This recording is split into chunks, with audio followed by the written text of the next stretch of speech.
மாவட்டம் கூத்தநல்லூர் அருகே கோயில் திருவிழாவிற்காக பேனர் வைக்கும்போது மின்சாரம் தாக்கி சிறுவன் உயிரிழந்திருக்கிறார். அண்மை செய்தியாக பார்த்து வருகிறோம். இது தொடர்பான விவரங்களுடன் திருவாரூரிலிருந்து செய்தியாளர் ராஜசேகர் இணைந்திருக்கிறார். ராஜசேகர், இந்த விபத்து எப்படி நிகழ்ந்தது? விவரங்களை பதிவு செய்யலாம். லாவண்யா, திருவாரூர் மாவட்டம் கூத்தாநல்லூர் வட்டத்திற்கு உட்பட்ட கோட்டகச்சேரி கிராமத்தைச் சேர்ந்தவர் ராமதாஸ் அன்புசெல்வி. இவர் இந்த தம்பதியினுடைய ஒரே மகன் மதன்ராஜ்.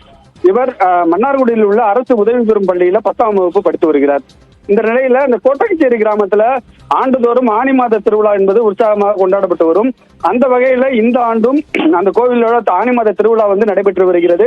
அதன் அடிப்படையில மதன்ராஜ் அவர்களுடைய நண்பர்கள் ரூபன், சஞ்சய், சித்தார்த் 4 பேரும் சேர்ந்து பிளக்ஸ் போர்டு வைத்துள்ளனர். அப்பொழுது அந்த பிளக்ஸ் போர்டு வைக்கும் இடத்தில் மேலே மின்சார கம்பி என்பது சென்றிருக்கிறது. அதில் அந்த பிளக்ஸ் போர்டு உரசியதில் மின்சாரம் தாக்கப்பட்டு 4 பேரும் தூக்கி வீசப்பட்டிருக்கிறார்கள்.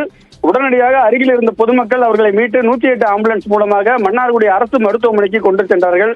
அங்கு மருத்துவர்கள் பரிசோதித்த பொழுது ஏற்கனவே மதன்ராஜ் உயிரிழந்து விட்டதாகவும், அது மட்டுமில்லாமல் ரூபன் மிக உயிருக்கு ஆபத்தான நிலையில் மன்னார்குடி அரசு மருத்துவமனையில் சிகிச்சை பெற்று வருகிறார். மற்ற 2 சிறிய காயங்களுடன் சிகிச்சை பெற்று வீடு திரும்பி இருக்கிறார்கள்.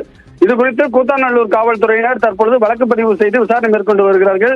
ஒரு கோவில் திருவிழாவில் பிளக் போர்டு வைக்கும் பொழுது மின்சாரம் தாக்கி 10ஆம் வகுப்பு மாணவன் உயிரிழந்த சம்பவம் அந்த பகுதியில் மிகுந்த சோகத்தை ஏற்படுத்தி இருக்கிறது. லாவண்யா,